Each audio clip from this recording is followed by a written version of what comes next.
از سوال اول آغاز میکنیم. در این بود چندین سوال آمدن. محترم از مدت مدید به این طرف افواهات است که اگر خداوند بخواهد و مملکت عزیز ما دوباره از چنگال و روزهای وحشی آزاد گردد، برای آن عدد پناهندگانی که در اروپا و امریکا پناهنده شدند راهی بازگشت به آنها به اتهام این که غرق زده شدند وجود ندارد و امران آنها محاسبه خواهد شد. لطفاً اگر در این زمینه روشنی انداخته شد خوش خواهیم شد.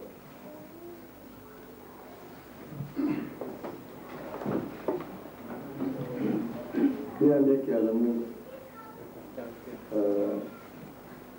تبدیلات و اتهامات اختراعاتی است که ما را مسئول ساختن و به برادران و خواهران مهاجر افغانی ما تشویش میکرد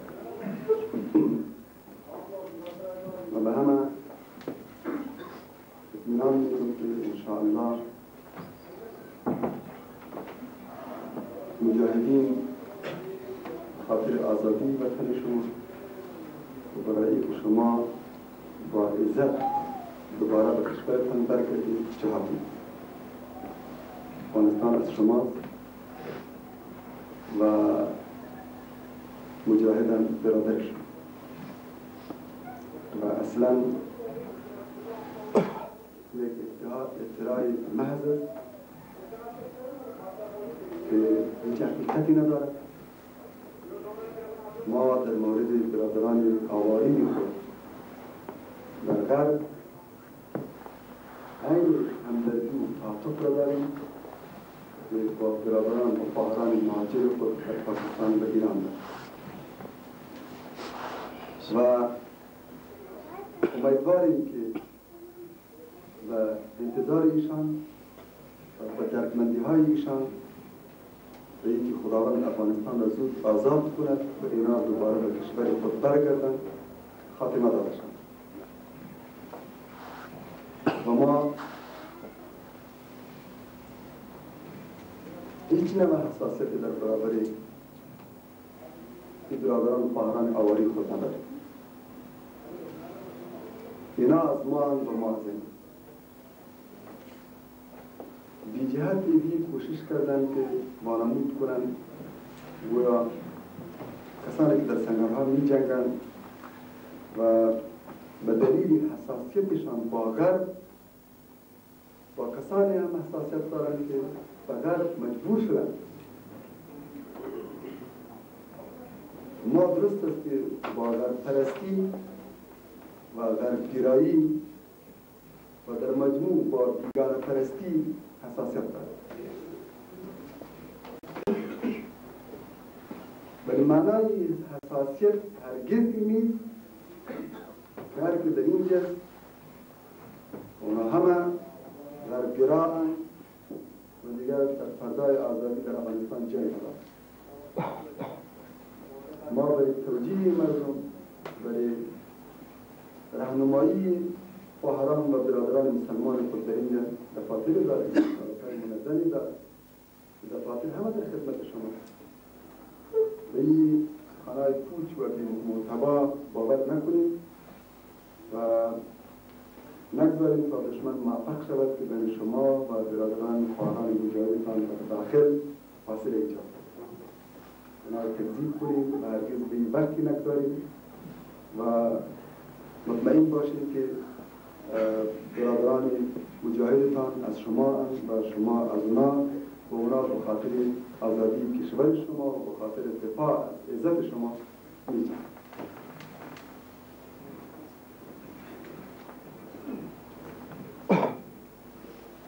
درباره سفر هیئت به نیویورک باید عرض کنم که ما اخیراً توفیقی را حاصل کردیم که اتحاد نسبتاً بهتری در ادامه‌ایش هم اومدار بیشتر وجود دارد. بین 7 تنظیم مطرح و در جهاد و مشهور اتحادی به نام اتحاد اسلامی مجاهدین افغانستان وجود دارد. شورای عالی اتحاد اسلامی مجاهدین افغانستان فیصله کرد که ما در بود سیاسی هم باید به کار وسیع و هماهنگ با بود نظامی انقلاب شروع کنیم و جبهه نیرومند در جهت باز کنیم و باید کوشش کنیم که همه اعتبارات سیاسی افغانستان را که امروز توسط نمایندگی حکومت دستنشاندهی افغانستان غصب شده و دست گرفت و در این رابطه باید کوشش کرد که چوکی افغانستان در ملل متحد در همه سازمان‌های بین‌المللی در OIC و در زمینه به دست آوردن سفارت‌ها و کنسولگری‌های افغانستان در همه کشورهای اسلامی و کشورهای دوست و مؤید قضیه افغانستان باید با افراد بی علاقه تماسهای برقرار کرد، اونا را قانونی ساخت. به این خاطر هیئت فرستاده شد. ما طی سفر توانستیم به سرمشی عمومی ملل متحد مکتوب رسمی در این رابطه بسپاریم و مطالبه کنیم که حتما باید چوکی افغانستان در ملل متحد و اتحاد اسلامی مجاهدین افغانستان که نمایندگی با تیم و یگانه ملت خود است سپرده شود. به هیچ منطقی درست نمی‌آید که نمایندگی حکومت دستنشاندهی روسا ملت ما را به خاک و خون کشانده و با ملت ما او معامله ناروای را انجام داده. حکومت قوای روسی بر ملت ما تحمیل شده و اونا در واقع از ملت ما نه بلکه از روسان ماندگی میکنند. در این مؤسسه در چوکی افغانستان از ملت ما تمثیل کنند و ترجمان نمایندگی کنند. باید اینا که در هیچ میاد نمایندگی ملت ما نیستند و در واقع از روسا و منافیشان نمایندگی میکنند، از سازمان ملل متحد اخراج شوند و چوکی و مجاهدین سپرده شوند. ما با برخی از هیئت‌های دائمی کشورهای اسلامی و کشورهای مایع قضیه افغانستان در نیویورک ملاقات‌های داشتیم، در پریس کنفرانس‌ها هم و در طی مظاهره‌ای که در جوار